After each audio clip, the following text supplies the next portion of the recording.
अगर आप गोल्ड में इन्वेस्ट करने का सोच रहे हैं तो सरकार आपके लिए एक शानदार मौका लेकर आई है। सरकार ने सॉवरेन गोल्ड बॉन्ड की 2 नई किस्त जारी की हैं। पहली किस्त 18 से 22 दिसंबर को खुलेगी और दूसरी किस्त 12 से 16 फरवरी की डेट को ओपन होगी। अगर आप सॉवरेन गोल्ड बॉन्ड में इन्वेस्ट करना चाहते हैं तो ये डेट्स याद रखिए, क्योंकि इन डेट्स पर सरकार आपको गोल्ड बॉन्ड खरीदने का मौका देगी। हाल ही में सॉवरेन गोल्ड बॉन्ड ने मार्केट में काफी सुर्खियां बटोरी हैं। 2015 में सरकार सॉवरेन गोल्ड बॉन्ड की स्कीम लेकर आई थी और 8 साल बाद जो पहली सीरीज थी उसमें इन्वेस्टमेंट पर 128% प्रॉफिट हुआ है, यानी कि एनुअल गेन ऑफ 12.9%। ये करीब स्टॉक मार्केट के बराबर के रिटर्न्स हैं और किसी भी एफडी से ज्यादा रिटर्न्स हैं। अब क्योंकि फिर से एक बार सॉवरेन गोल्ड बॉन्ड की नई सीरीज चालू होने वाली है, तो जान लेते हैं फिजिकल गोल्ड में इन्वेस्ट करना ज्यादा बेटर है या फिर उसकी जगह सॉवरेन गोल्ड बॉन्ड में भी इन्वेस्ट किया जा सकता है। इस वीडियो में हम सॉवरेन गोल्ड बॉन्ड से जुड़ी सारी डिटेल को कवर करेंगे जो आपको सॉवरेन गोल्ड बॉन्ड में इन्वेस्ट करने से पहले जानना जरूरी है, क्योंकि जरूरी नहीं है कि ये इन्वेस्टमेंट सभी के लिए वेल सूटेड हो। इसलिए ये जानने के लिए कि सॉवरेन गोल्ड बॉन्ड आपके लिए सही है या नहीं, इसके बारे में जानना बहुत जरूरी है। इसलिए हम सॉवरेन गोल्ड बॉन्ड के बारे में जानेंगे, इसके पॉजिटिव्स एंड नेगेटिव्स देखेंगे और इसमें टैक्स कितना लगता है ये भी जानेंगे। तो आराम से बैठिए। अगर वीडियो पसंद आता है तो वीडियो को लाइक करिए, शेयर कीजिए और चैनल पर पहली बार आए तो सब्सक्राइब जरूर कीजिए। तो सबसे पहले जान लेते हैं कि सॉवरेन गोल्ड बॉन्ड स्कीम क्या होती है। Sovereign gold bond government bonds हैं जो कि फिजिकल गोल्ड के ऑल्टरनेटिव हैं। इसे गवर्नमेंट के बिहाफ में reserve bank of India issue करता है। फिजिकल गोल्ड की मांग कम करने के लिए गवर्नमेंट ये स्कीम 2015 में लेकर आई थी। इसकी खास बात यह है कि सॉवरेन गोल्ड बॉन्ड को इलेक्ट्रॉनिक फॉर्म में होल्ड किया जाता है और इसमें फिजिकल सोना होल्ड करने की टेंशन नहीं होती है। जब आप सॉवरेन गोल्ड बॉन्ड खरीदते हैं तो आपके डीमैट अकाउंट में इलेक्ट्रॉनिकली इसका रिकॉर्ड होता है। अब कौन कौन इसमें इन्वेस्ट कर सकता है? तो individuals, Hindu undivided families, trust, universities, charitable institutions इसमें इन्वेस्ट कर सकते हैं। कौन कौन इसे बाय नहीं कर सकता है?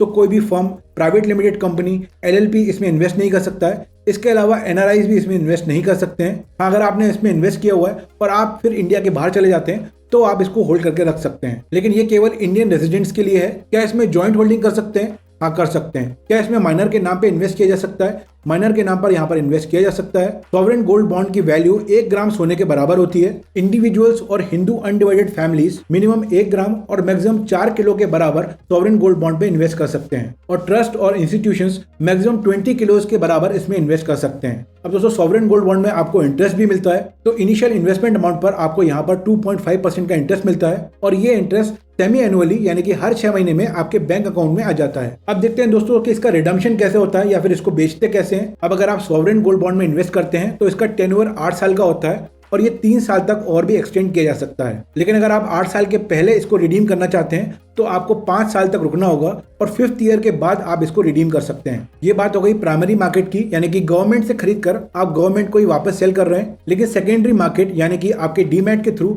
आप इसको कभी भी सेल कर सकते हैं। ये बॉन्ड्स ट्रेडेबल होते हैं, यानी कि आप अपने डीमैट अकाउंट के थ्रू किसी भी एलिजिबल इन्वेस्टर को इसको ट्रांसफर कर सकते हैं। अब जब आप इसको सेल करेंगे या फिर इसको रिडीम करेंगे तो उसका जो प्राइस होगा वो कौन तय करेगा? India Boolean and jeweller association limited एक संस्था है और यही वो प्राइस को डिसाइड करती है। तो जब आप मैच्योरिटी के बाद इसको रिडीम करते हैं तो पिछले 3 बिजनेस डेज में गोल्ड का जो भी एवरेज क्लोजिंग प्राइस होगा उस प्राइस पर ये सेल हो जाएगा। अगर आप इसको सेकेंडरी मार्केट में सेल करना चाहते हैं अपने डीमैट के थ्रू तो मार्केट में जैसी भी डिमांड होगी और जो भी प्राइस चल रही होगी उसी प्राइस पर आपको बाय या फिर सेल करना होगा। अब बात करते हैं कि अगर आप सॉवरेन गोल्ड बॉन्ड में इन्वेस्ट करते हैं तो आप पर टैक्स कितना लगता है। तो यहाँ पर जो भी आपको 2.5% पर एनम का इंटरेस्ट मिलता है वो यहाँ पर टैक्सेबल होता है और उसे आपको अपनी इनकम टैक्स स्लैब के रेट के अकॉर्डिंग पे करना होता है। यहाँ पर कोई भी टीडीएस नहीं कटता है। और अगर बात करें कैपिटल गेन्स टैक्स की, तो अगर आप इसको मैच्योरिटी तक होल्ड करके रखते हैं और फिर इसको प्राइमरी मार्केट यानी कि गवर्नमेंट को ही सेल कर देते हैं तो उस प्रॉफिट पर आपको कोई भी टैक्स नहीं देना है। लेकिन अगर आप अपने डीमैट अकाउंट के थ्रू सेकेंडरी मार्केट में इसको बेच रहे हैं या इसकी ट्रेडिंग कर रहे हैं तो उस केस पर आप पर कैपिटल गेन्स टैक्स लगेगा।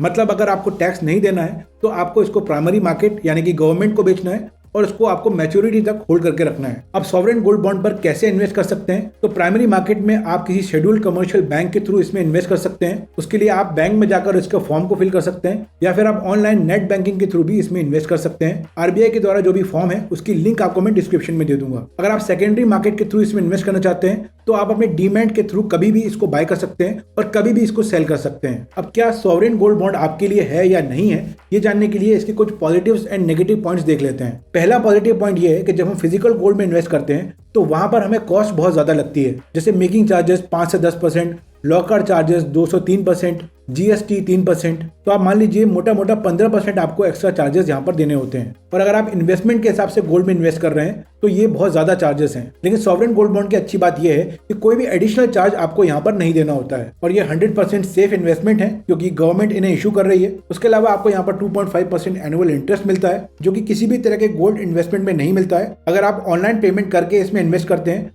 तो आपको 50 रुपीज पर ग्राम डिस्काउंट भी मिलता है। मैच्योरिटी पर कैपिटल गेन्स टैक्स नहीं लगता है। इसके अलावा आप सॉवरेन गोल्ड बॉन्ड को कोलैटरल रख के लोन भी ले सकते हैं। अब अगर नेगेटिव पॉइंट्स की बात करें तो इसका मैच्योरिटी पीरियड 8 साल का है और अगर आप बहुत लॉन्ग टर्म के लिए इन्वेस्टमेंट नहीं करना चाहते हैं तो आपको यहाँ पर इन्वेस्ट नहीं करना चाहिए। और शॉर्ट टर्म के लिए दूसरे इन्वेस्टमेंट ऑप्शंस भी हैं जैसे कि गोल्ड ETF। दूसरा, यहाँ पर लिक्विडिटी बहुत लो है। अगर आप 5 साल के पहले इसको बेचना चाहते हैं तो आपके पास सिर्फ एक ही ऑप्शन बचता है, सेकेंडरी मार्केट। और वहाँ क्योंकि वॉल्यूम बहुत कम होती है, डिमांड बहुत कम होती है, तो बायर मिलना बहुत मुश्किल हो जाता है। और अगर मिल भी जाता है तो वहां पर आपको 5 से 10% डिस्काउंट में उसको बेचना पड़ता है। इसलिए अगर आपको इसके थ्रू प्रॉफिट जनरेट करना है तो मिनिमम 5 साल होल्ड करना ही पड़ेगा। यहाँ इंटरेस्ट रेट भी फिक्स्ड है और उस पर भी टैक्स लगता है। तो कंक्लूजन क्या है, क्या आपको सॉवरेन गोल्ड बॉन्ड में इन्वेस्ट करना चाहिए? तो अगर आपको लगता है कि गोल्ड प्राइसेस आगे चलकर और भी बढ़ सकते हैं, पूरी दुनिया में इन्फ्लेशन और बढ़ सकता है क्योंकि gold is considered hedge against inflation और इस केस में गोल्ड प्राइसेस बढ़ते हैं, और अगर आप 8 साल तक इसमें इन्वेस्टेड रह सकते हैं तो ये आपके लिए बहुत अच्छा इन्वेस्टमेंट ऑप्शन होगा। अगर आप शॉर्ट टर्म के लिए इन्वेस्ट करना चाहते हैं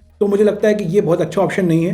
गोल्ड ETF इससे बेटर ऑप्शन है, लेकिन वहां पर भी वॉल्यूम चेक करने के बाद ही उसमें इन्वेस्ट करें। अगर सॉवरेन गोल्ड बॉन्ड से रिलेटेड कुछ भी मिस हो गया हो या कोई भी क्वेश्चन हो तो आप कमेंट सेक्शन में मुझसे पूछ सकते हैं। अगर वीडियो हेल्पफुल लगा है, इन्फॉर्मेटिव लगा है तो लाइक, शेयर एंड सब्सक्राइब जरूर कीजिए एंड बेल आइकन प्रेस कीजिए ताकि इसी तरह के आने वाले वीडियोस आपसे मिस ना हो। जल्दी मिलूंगा आपसे नई वीडियो में।